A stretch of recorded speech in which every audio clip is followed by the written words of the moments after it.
Hello and welcome back to the PR show, a strong opinion in a strong voice. Today I'm sitting here with my wonderful friend whom I have never actually met before face to face, but now we have the chance. We're gonna get to know him. His name is Taylor. I'm not sure I know how to pronounce your last name, so you wanna probably start by introducing yourself. Yes, Tyler Paquette. It is a bit tricky. I'm told it's a French name, It but is French, uh, yeah. I was going so to yeah, pronounce it like Piquet, but then it's like let's not even go it's there. okay. I know who I Let's am. not even go there. Sure. So tell us a Yeah, little bit about yourself.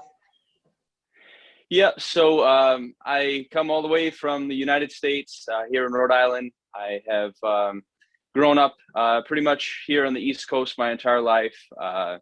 It has been I've had a lot of various experiences in growing up. Just a lot of things that I've had to do that most young people would not have had to deal with, and so there's been a bit of a history that I have with figuring things out on my own and just trying to grow Good. up fast. Tell us about it. So I'm sure many people are yes, out there and they would love to hear your story and just derive from it and just make sure that they understand that they are not alone with their own problems. So basically we are here to encourage and uplift people.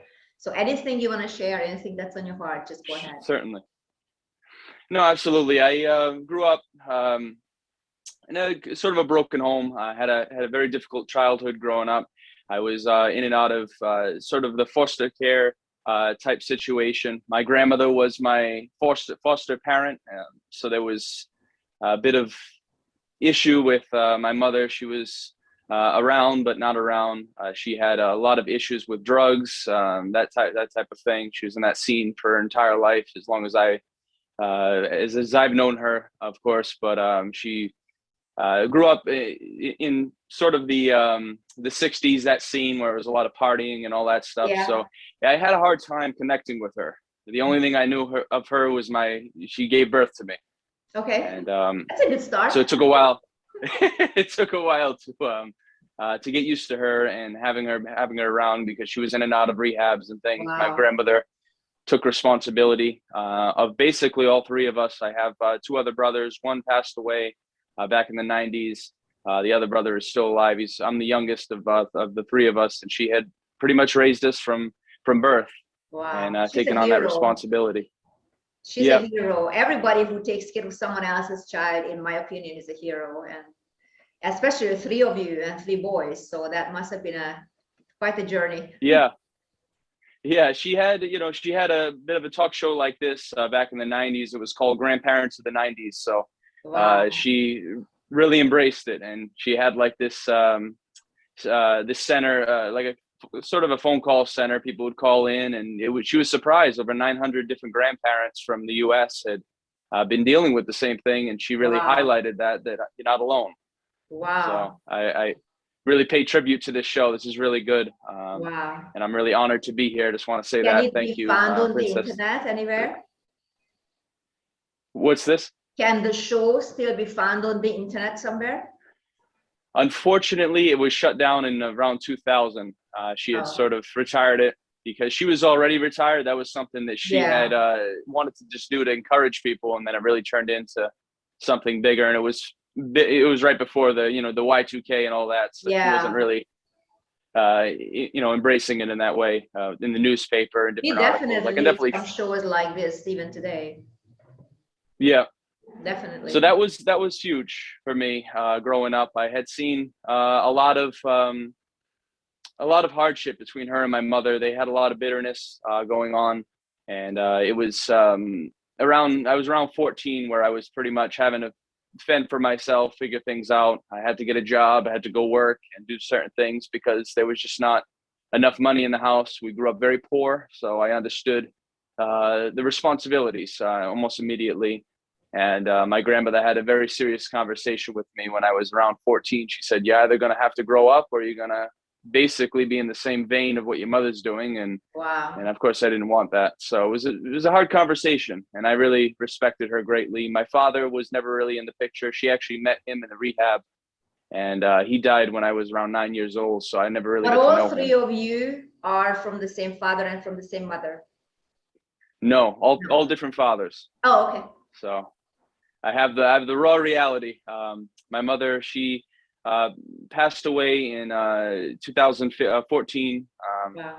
I did make amends with her because I got born again in 2011. I went through that experience, and it was transformational for me because I was in the drug scene and all that stuff, and my life completely turned around. And my grandmother, excuse me, my mother passed away in 2015. It was a 9-month span between the two of them. My grandmother passed away first in Christmas of 2014, and then my mother in September of 2015. So it was sort of all together. Me because I had some type of connection with were taken from me. Right. Your pictures seem to have frozen. I don't. Yeah. Okay, now you're back. Okay. No problem, it's recorded, so. Yeah. So I had. So that is a harsh reality indeed. I mean, you didn't sign up for this, but that's what you got. Yep. I was dealt the card, and I dealt with it as best as I could growing up. It was a tough scene for sure. But I had experienced incredible salvation between my grandmother and my mother. I remember coming home, and I just told them, I just felt this Holy Spirit tell me, he said, you let them know. I didn't know what was going on between them, really. I just knew that they didn't like each other, and it was not spoken of. But I told my mother, I said, you need to let go of this because it's going to really affect you in the long haul, and you just need to give it up, whatever the bitterness that you have towards your mother and so on. And so we had that conversation, and my grandmother got born again like 3 months before she had passed away, which was powerful stuff. I got to see a different side of her that I had never seen. So that's powerful. So how did you get saved? So I ended up just getting saved. It was interesting because I had I wasn't going to church or anything. It was sort of, I had a similar to the previous episode you had with Dragos. I had a similar experience where I didn't know. I just heard of this Jesus. I heard of God. I heard of the Bible, all that. I didn't know anything. And I said, if you're real, become real to me. And it took him about a year. Well, it took me about a year, I'll say. And it was sort of a process. And it was interesting because I had found a church at the time. I was walking with my grandmother one day and picked up the what I thought was a scratch ticket lottery. Yeah. And and so I ended up going to the church, and it was instant connection that I had with the place at the time. Wow. And I remember specifically, I left. I was kind of skeptical because I'm like, I'm not used to this. I'm used to the party scene. I'm used to living like that. Yeah. And so it took me a couple of weeks, and then one of the young guys there had gotten connected with me. He had started to really show love. I never experienced love on that level, so I was like, who is this person? You don't know me.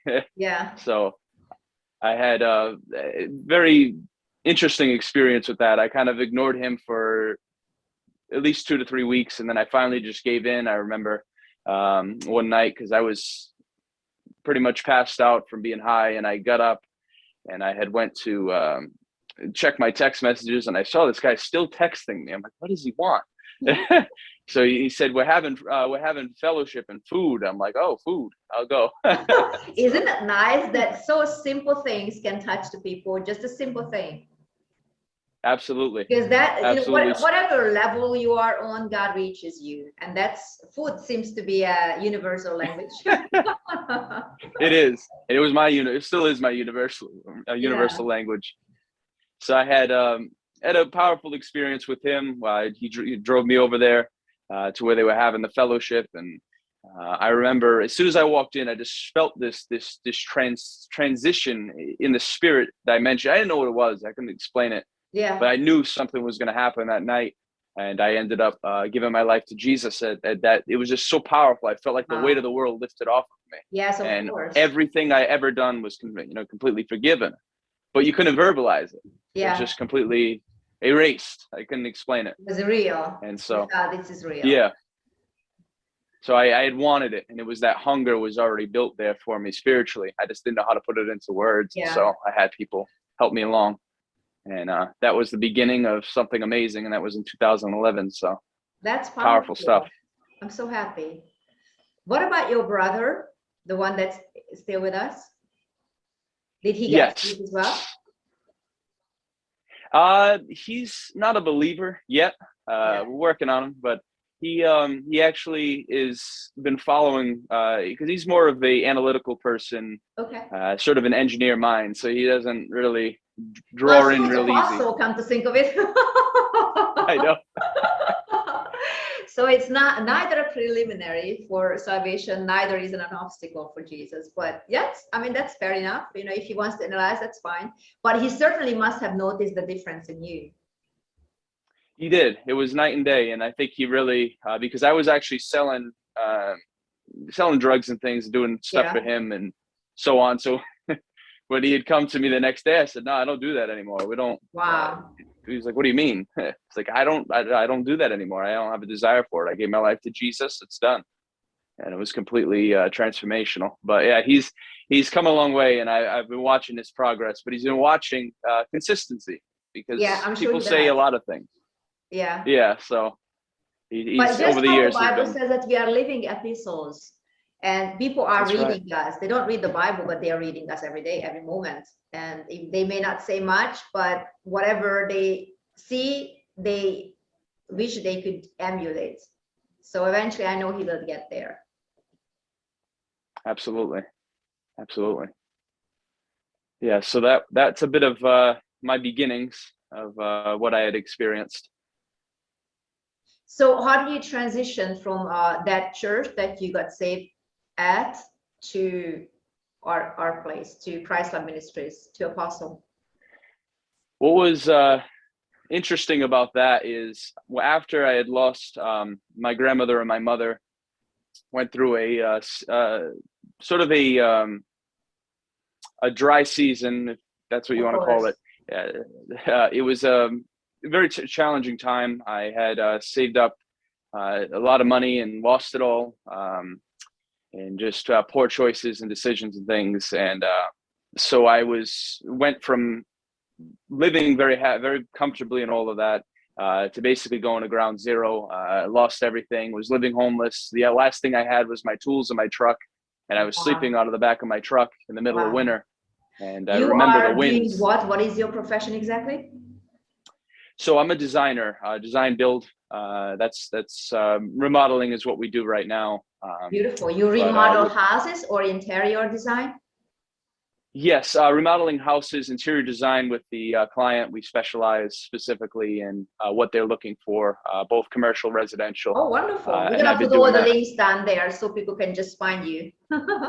Yes, absolutely. Okay, good. Absolutely. Good to know. God loves people who are busy doing something.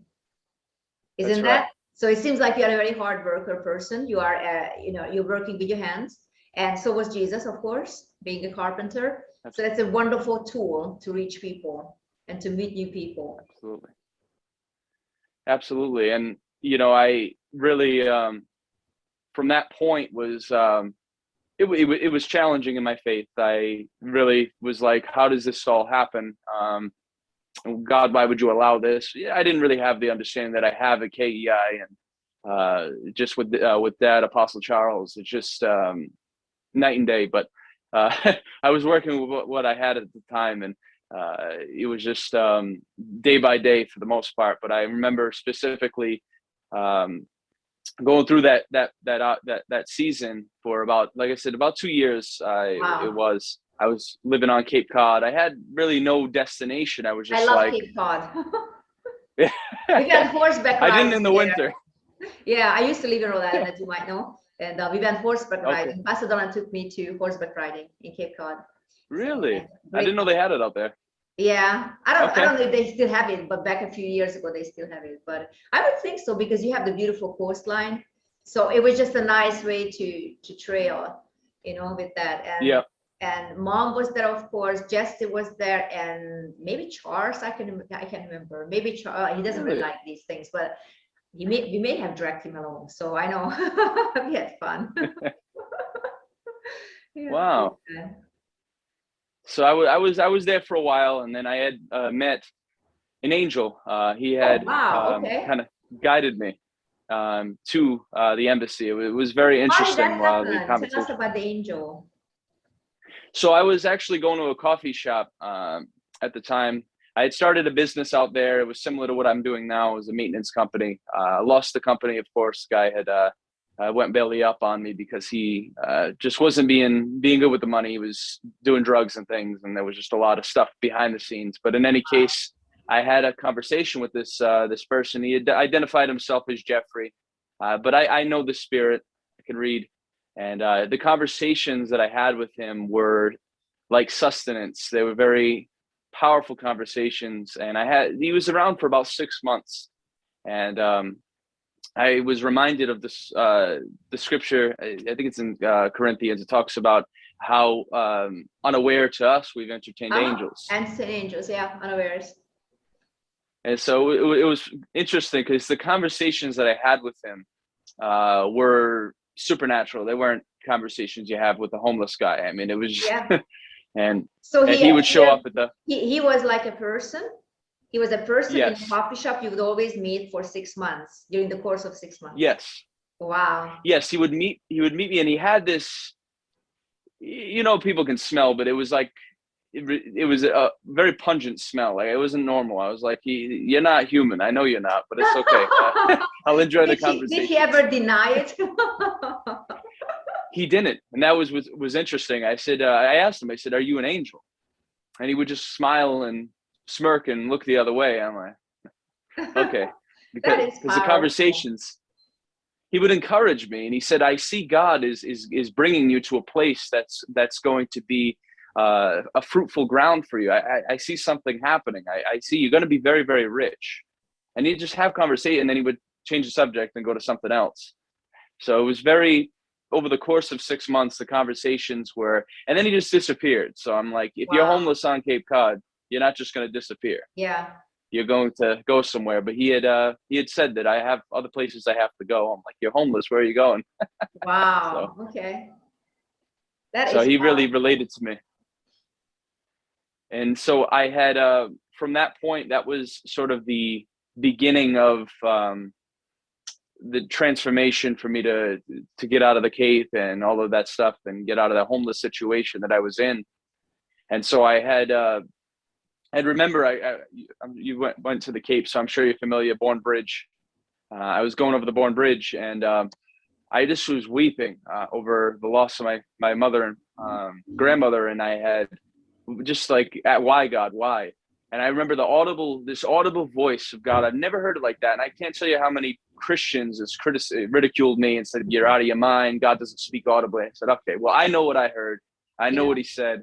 And he had spoke to me. He says, "He that goeth forth weeping, bearing precious seed for sowing, shall undoubtedly come again rejoicing." And so that had come to my remembrance. And he said, "You're going to rejoice out of all of this." Yes. And he said, "Where I'm bringing you, I'll reveal it to you. So just keep going." Wow. I didn't know what that really meant, but I knew what I was comforted in that time. And so I had just went through a few more months there. And then I heard this God's spirit just tell me, he said, "Go to Rhode Island." And I had never, it's not that far. It's a neighboring state here in the US. But I had went to Rhode Island, specifically in Johnston. And I had went to this conference I was paying a lot of money for that was ridiculous. But in any case, they had went through these, I don't know if you're familiar, Landmark. It was a conference that I had went to in Landmark, but no, I don't think I did. So okay. So I had went there for about 3 different sessions. I paid a absurd amount of money for it. And but my connection between there and the embassy was just so powerful, because one of the last sessions that I had with them there, where one of the practices because they want to, it's self-development. They want to help you, achieve your best, that type of thing. So they have good intentions, but I had went there, and one of the exercises was close your eyes and envision yourself where you see yourself. Yeah. And so I did that, Pretty and I saw nothing groundbreaking, I must say, but whatever, as long as people pay yeah, for it. exactly. So I closed my eyes. I saw the embassy in Johnston. I'd never seen the building before. Yeah. I said, this orangish building with these tinted glass windows. And I said, interesting. And one of the things I had written down that I wanted to do was like a sort of a TV show program that I wanted to be a host of. And this, so, the embassy is set up like that. And so it was very interesting. And then 3 months later, I had been connected with somebody. I went for my first time there. And as soon as I stepped into the building, the Holy Spirit said, you're here, you're home. Wow. And it was just, absolutely, it blew my mind. So yeah, wow. And the rest I remember, yes, the rest is history. I remember when Apostle had spoke for the first time. As you know, he's absolutely loaded with just revelation. The revelation, yeah. So he had wrapped up my entire 9 years of Christianity in less than 5 minutes. It was sort of frustrating because I was like, what was I doing for 9 years? But I was grateful, and I was just like, for the first time I had heard my Father's voice. Wow. And it was transformational. The Father you never had, the Father that you missed all your life. Absolutely. That's powerful. Absolutely. So it transcended everything. Yes. And so I was for the first time home. It's so interesting because I'm obviously talking with different people on the show, and one of the common themes seems to be that they were lonely and then they found us. And it reminds me of the scripture that God sits the lonely into families. Wow. Yeah. I can't remember where it is now, but I know it's in the Old Testament somewhere. He specifically says that he sits the lonely into families. And you're in a place where you lost pretty much all your siblings except for one. And God brought you to a place where you find a new family, a new home, and a father you never had, and a new mother, of course, in Pasadena. Yes. And that's who they are to me. And to explain it in words, it's not possible, because it's just who they are is they embody that mother and father. And I never understood it because I was coming from religion and just all of the calisthenic stuff that they do. I mean, it's just ridiculous. I think most people out there don't understand the concept. So I'm sure you were not the only one. I mean, I think it's even very rare that someone would understand the concept of a family, even if they had one. But being part of a Christian family, a spiritual family, is so much surpasses the earthly family. So whether you had one or not, I'm talking to the people out there, it doesn't make any difference. Your earthly family does not supplant the spiritual family. In fact, your spiritual family, what I have found, is the one that supplants the earthly family at times, because you basically are the family, you have the family that you are going in the same direction with, isn't that? Yes. No, it's absolutely true. And my experience with that is much the same, because I never understood that connection between spirit and flesh. But it is true. I mean, we're given earthly parents, but we're learning how to become royal again, because we're royal ambassadors, as we say all the time. But when you say that, I mean, there's a lot of people out there, they're talking, well, we're kings. You don't even understand the first concept of it. So please just sit down. So you don't know what you're saying. It sounds nice, but and so I really understood that. The same words without revelation, of course, it has no power and has no meaning. You think you understand on one level, but really it's so much deeper than that. And as long as you don't have the revelation, you can't walk in the light of it. You can't walk in the truth of it. So how did you come to understand, from a religious background, so to speak, your place in the kingdom and your place in being a king? Yeah. Can you say that again? I apologize. That's fine. How did you transition from that perhaps rather religious mindset that you came from a church and into what we represent, like being kings and priests and kings first, and how we rule and reign in life and things like that? So it's going to sound maybe cliche, but I was empty of myself first, because I had really experienced the draining of just, I'm like, the word says, unless a grain of wheat falls to the ground, it abides alone. But if it dies there, I never understood that. But I became that in the process of me going through that homeless state, experiencing the loss of people that were considerably my rock, Yeah. and that was stripped from me. So I realized Jesus is my only rock and I don't need anybody else. So I became very motivated and very curious, if you will, to the point of finding a place that spoke on this level, because I wasn't prepared for it prior to. I Yeah. would have just brushed it off like a lot of people I've experienced do. They'll come and they don't catch it because it's Yeah. like they haven't gone through it. Yeah, that's Sad, true. I'm not That's sad true. to say, but it's, And also sometimes and I think what happens is that you have to hit rock bottom before you can really get to the place where God can speak to you and transition you to a different place, a higher place, of course. absolutely. And I really, that, excuse me, that whole just transition was so seamless because I was so desperately hungry. It was like I was in a dry place and just was thirsting for just a touch of water. And the oceans opened up when I heard Dad Apostle Charles speak. I can't call him Apostle Charles or any of that because it's just he's so much more to me, and he'll always be that to me. And I hold family very, very tightly, so I take serious what a lot of people might use flippantly, because Yeah. it's not a joke to me.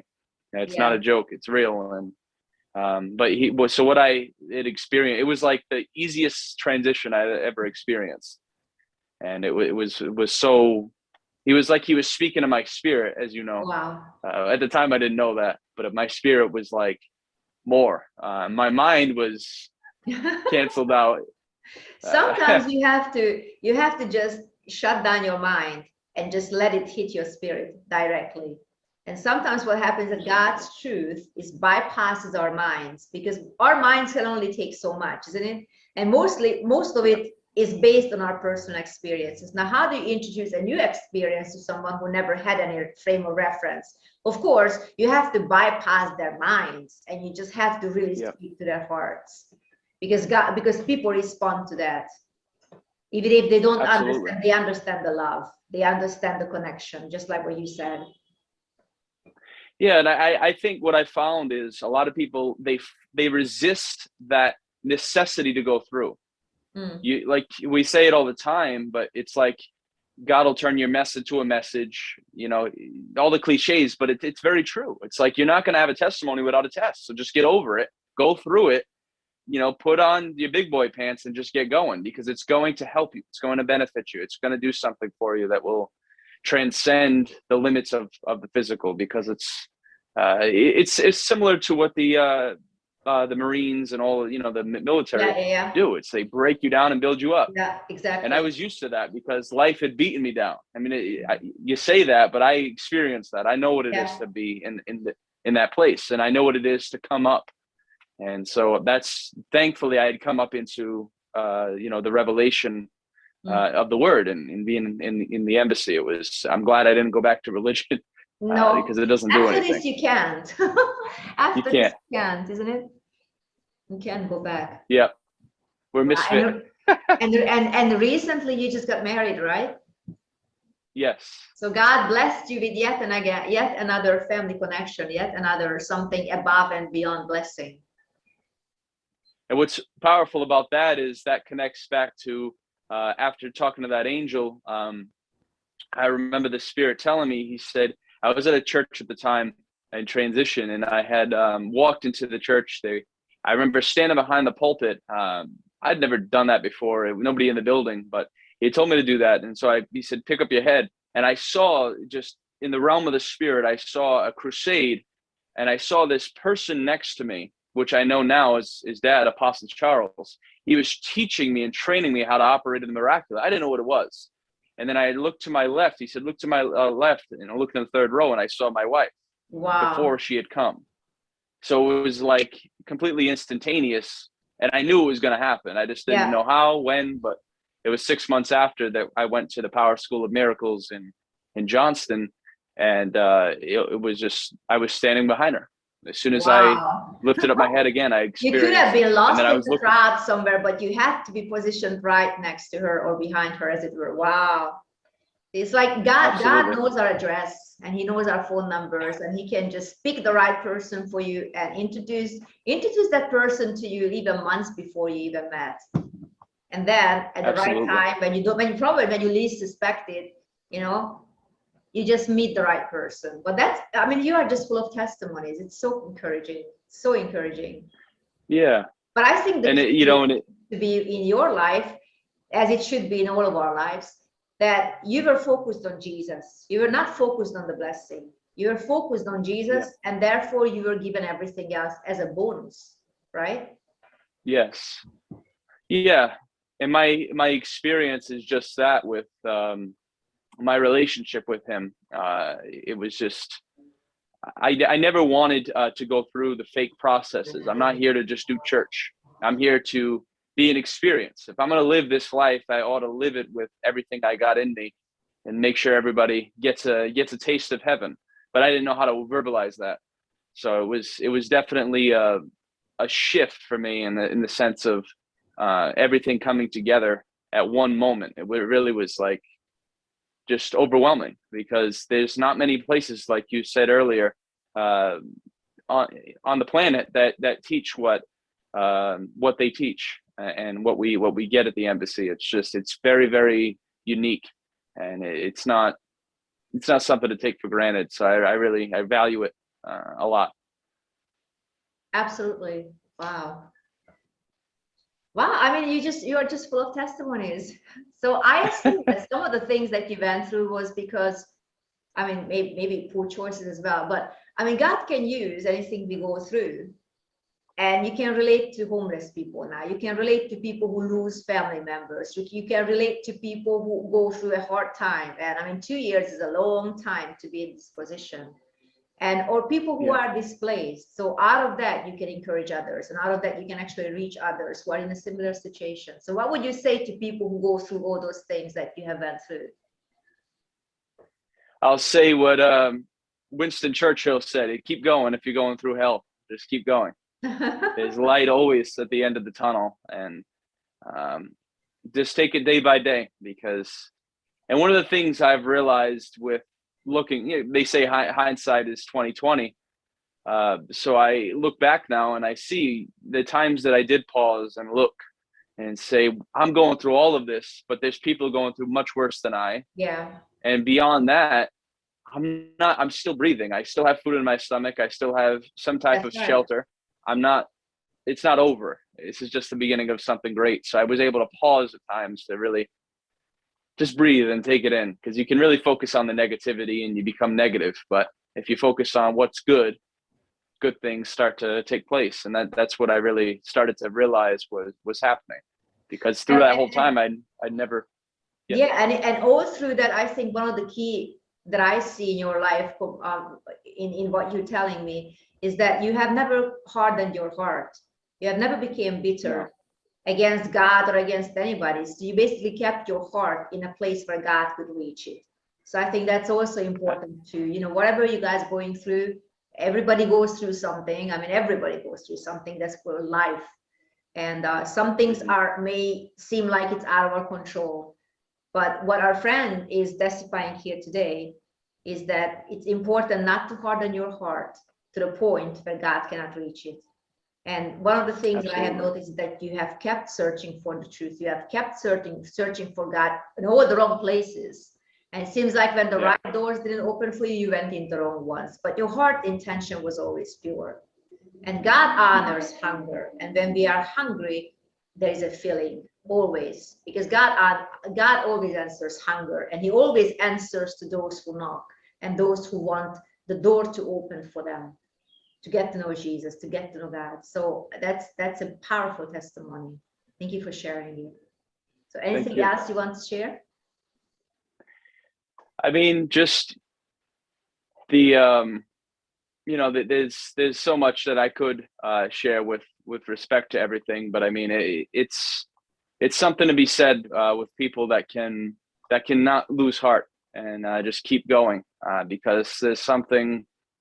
You're not here by accident. It's just not the Absolutely. case. It never would be the case. And I think you can feel that way, and there's temptation to think that there's other, maybe I'm not the person, I'm not supposed to do this. That's not the case, and that's that's the enemy trying to infiltrate your mind and tell you you're not worth anything. Well, who said that? Because Jesus said otherwise. So, and just keeping that focus and keeping the main thing, because you're here for a purpose, and you might not have found it yet, but it's going to come. And if you don't lose heart, it says, if we faint not. People come to the embassy. Maybe people want to hear that. How can people come to the embassy? How can they come? Well, take away every religious idea that you ever had and just can it, because it doesn't profit you anything. Just come with an open heart, and come expecting, because there's no greater place on the planet. And that's not my opinion. That's people. And when I knew it was real, when I saw people coming from Denmark, I see people coming from different parts of the world. I mean, people don't just fly in to little old Rhode Island to go to a building that's not that large. Union, yes, of all the places. Where have you heard that before? How about Bethlehem? Is there anything good can come out of Bethlehem? Is there anything good can come out of Johnston? Not even Providence, Rhode Island. It's Johnston, Rhode Island. Before I moved there, I never even heard of Johnston. Providence, maybe, but Johnston, no. I think that's strategic. I think so too. Yeah. I mean, we could be in DC. Thank God we're not there. My goodness, imagine that. But sometimes God chooses the smallest things of the world to shame those who are big, isn't it? And to bring something out of a small place that is so powerful and so big that you just don't even suspect it, because it is the smallest state in the Union, being Rhode Island, and not even the capital of Rhode Island being Providence, but it's actually Johnston. And unless you're from there or you live in the area, you probably have never even heard of Johnston. And yet it is in Johnston, Rhode Island. Yep, it's hidden in plain sight. Yes. Definitely the best kept secret. Absolutely. Well, that's powerful. Absolutely. Thank you so much. Anything else you wish to share? No. I think I'm from what you had said, and just everything that we had just talked about. I mean, it's just straight up. I really encourage people to not lose heart, because I've seen a lot of people kind of quit. Yeah. And it says, faint not, and don't grow weary in well doing, but just remain. Even if all you can do is just remain. That's right. Sometimes I mean, that's a lot. Sometimes from some people, it's a lot to ask for, because they just want to check out, and some of them have, like, Absolutely. they may be here physically, but mentally they're somewhere else, because they just can't take it all, and I don't blame them. I don't blame them. If you don't have hope, that's the thing. If you don't have hope, you don't have a future, isn't it? That's but you right. seem to have kept your hope in spite of everything that you've been through. I can't even imagine all the things, the family losses especially. I mean, really, how can you digest that, being not a Christian? Now we have a different perspective, of course, and we know we're going to see them again, and they are in a wonderful place waiting for us and cheering us on. But those who don't have this hope, I don't know how they live their lives, to be honest. Isn't it?